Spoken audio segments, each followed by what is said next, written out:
শুভ নববর্ষ সবাইকে। এই দেখো আজকে নববর্ষের দিনে সকাল সকাল আমার মা স্নান করে নতুন নাইটি পরে বসে আছে, আর এইদিকে আমার হাজব্যান্ডকে সকালবেলা নববর্ষ উপলক্ষে আমি কয়েকটা খেজুর দিলাম। আর এই দিকে আজকে আর চিকেনটা রান্না করছে আমার হাজব্যান্ড, আর বাদ বাকি রান্নাগুলো করেছি আমি। যেমন চাটনি, করলা ভাজা, পাট শাক ভাজা, সজনে ডাঁটা চচ্চড়ি, মাছের ঝোল, একটা লাউ দিয়ে, আর এদিকে দেখতেই পেলে চিকেন।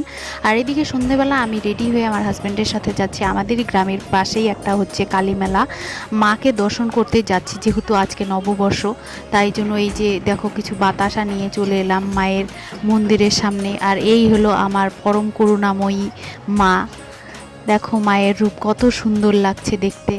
আর এদিকে বাবা শিব ঠাকুরকেও দর্শন করে নিলাম। আর এইদিকে চুড়ি ফিতার দোকান, ওইসব আর কি দেখাবো, প্রত্যেকটা মেলা একই রকম হয়।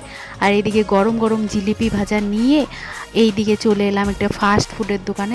আমার হাজব্যান্ড একটা এগরোল খেলো, তারপর বাড়ির জন্য দুটো তরমুজ নিয়ে আমরা চলে এলাম বাড়ি।